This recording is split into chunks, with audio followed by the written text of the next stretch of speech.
Hello students, in our previous video we discussed about the physical properties of metals and non-metals. Now we will discuss the chemical properties of metals and non-metals.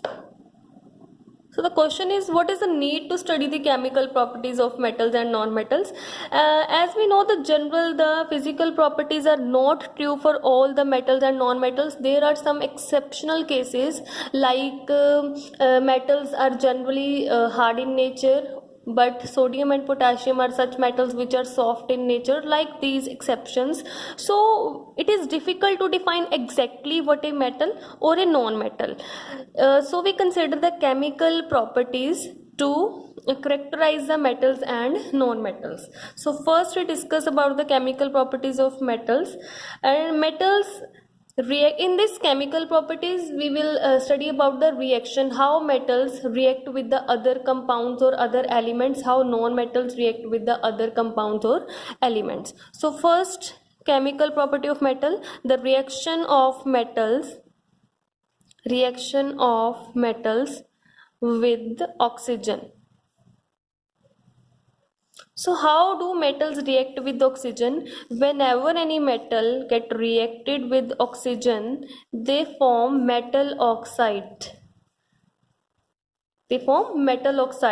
And the nature of metal oxide is basic. They form basic oxide. Now what do you mean by this basic oxides? There may be two compounds, whether the nature of compound would be acidic or basic. So how we comes to know about whether the formed compound is acidic or basic? There is a test, and that test is called litmus paper test.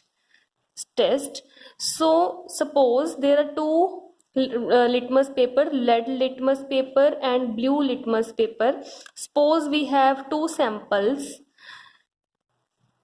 If we put red litmus paper into this sample, and if red litmus paper turn blue, then it means that our sample is basic in nature.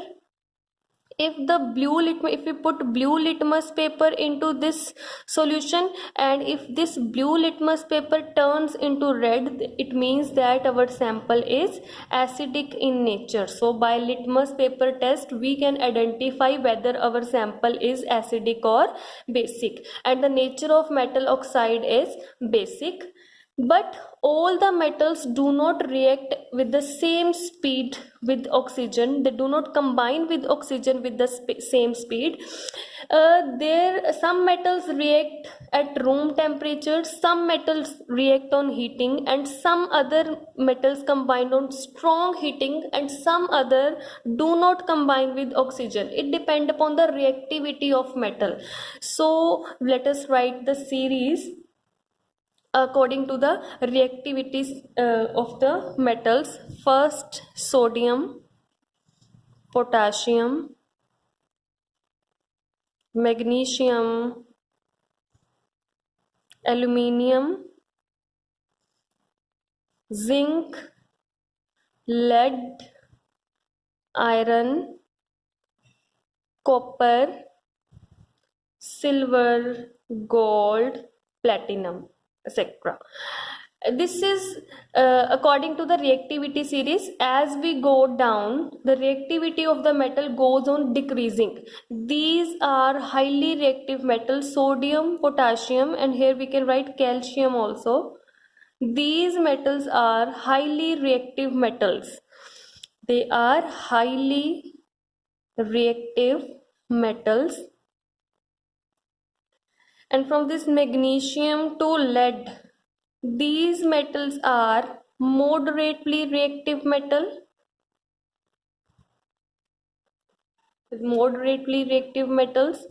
And these iron and copper, they are less reactive metal. And these silver, gold, platinum, they are least reactive metals. Their capacity of combining with other element or compound is very, very less.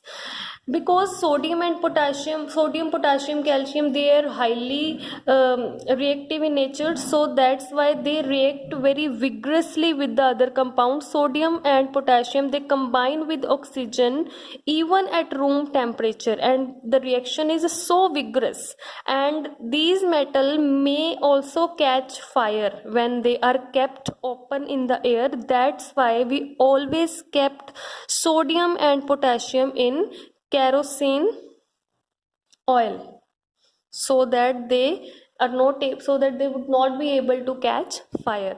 And this magnesium, aluminium, zinc, they combine with oxygen at ordinary temperature, but the reaction is less vigorous than these. Like suppose we have a magnesium metal, magnesium ribbon. When this magnesium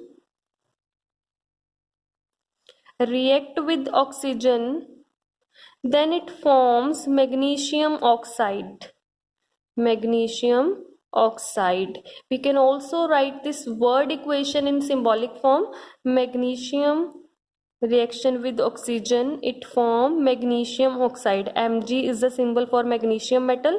Oxygen gas is represented by O2, and this is magnesium oxide. If we balance this equation, then we got this. So when the magnesium burns in the presence of oxygen, magnesium oxide is formed and white dazzling flames is appear. This magnesium, and the nature of magnesium oxide is basic. Clear? So next, how non-metals react with oxygen. The non-metals also combine with oxygen to form, but they form acidic oxides. Like whenever any non-metal react with oxygen, form non-metal oxides, and the nature of non-metal oxide is acidic. They turn blue litmus red. Clear? So let us take an example. Sulfur is a non-metal. When sulfur burns in air, it forms sulfur dioxide. Sulfur plus oxygen forms sulfur dioxide. We can also write it in symbolic forms. S is the symbol for sulfur, oxygen, and sulfur dioxide, SO2. So this is about the non-metals. Next, let's discuss about how the metals and non-metals react with the water.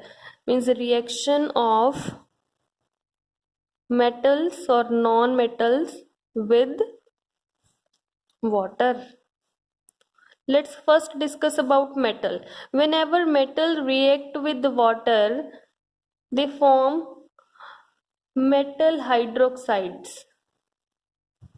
Metal hydroxides. But some metals, they also form metal oxides again. Clear? So it depends. Plus hydrogen gas, with the evolution of hydrogen gas. And it depends, some form metal hydroxide, some form metal oxide with the evolution of hydrogen gas. It depends upon the reactiveness of the metal. It depends upon the reactivity series of the metals. The metals which, okay, so these metals also do not combine with the same rate with the water. Some metals react very vigorously with the water, or some metals react with the cold water. Some metals react with the cold water, some react with the hot water, and some metals react with the steam, and some metals do not combine with water. So what are those metals? Like sodium,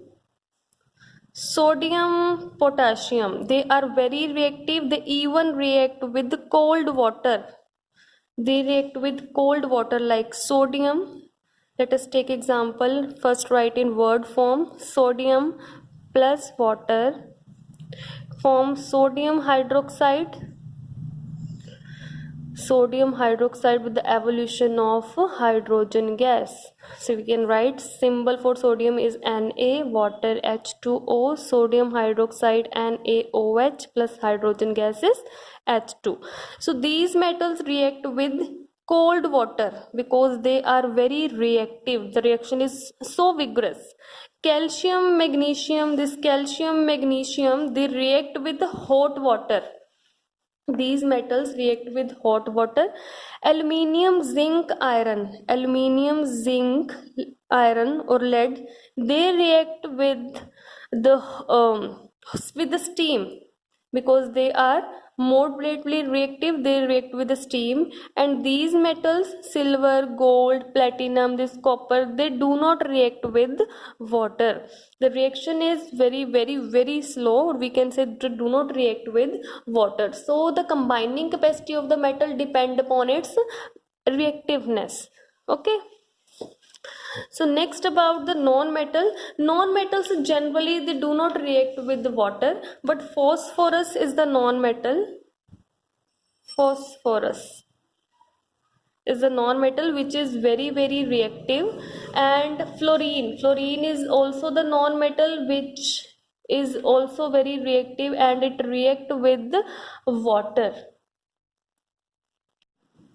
So let's discuss about the displacement reaction. Displacement reaction. Displacement means to shift or jagah badalna, we can say. So it depends upon the reactivity series of the metals which we discussed before. This is the reactivity series. The series or the arrangement of metals in a vertical column in order of their decreasing reactivity, that is called the reactivity series of metal. We can write it as the reactivity series. It is the arrangement of metals in vertical column in order of their decreasing reactivity. Is it? So let's understand this, the concept of displacement reaction. For example, here's the class of some students, and these students are sitting here like this. And a new student comes, he want to sit here, he want to make this seat on its own, and this may happen only if this student is more stronger than this one. है ना? So he comes and makes this place of its own, and these students have to change its seat. So this may happen if this is weaker than this one. That's why. So whenever a metal, suppose this metal is A, is put in the solution of any other metal B, what happens if this metal is more reactive than this metal B, then this is able to displace this metal and make the solution of its own. This will become the solution of metal A, and this B metal will displaced out. So we can also take an example for this. Suppose we have iron metal and we put the iron into copper sulfate solution. Copper sulfate, this solution is of copper. So let's check if iron is more reactive than copper or not. This is the reactivity series. Iron is above the copper, na, so iron is more reactive. It can displace copper from its solution. So this reaction would be written as iron sulfate. The solution of now become of iron, and copper displaced out. So this is the displacement reaction. If the reaction would be like this, copper plus iron sulfate, then this reaction would not proceed because copper is less reactive than iron. It is not able to shift iron. So this is about the displacement reaction. There are several other examples, like we have magnesium metal. If we put magnesium into copper sulfate solution, then magnesium, look, this magnesium is highly reactive. It is more reactive than copper, so it can also displace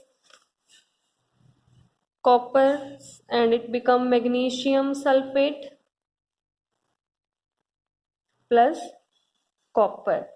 So if we write in symbolic form, then symbol for magnesium is Mg, copper sulfate is written as CuSO4, and magnesium sulfate MgSO4 plus copper is Cu.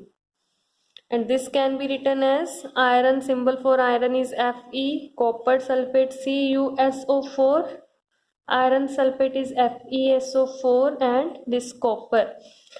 And we can also observe this reaction. The color of copper sulfate solution is blue, and if we put a iron nail into this solution, then the solution start turning to become iron sulfate, and the color from blue changes into light greenish color.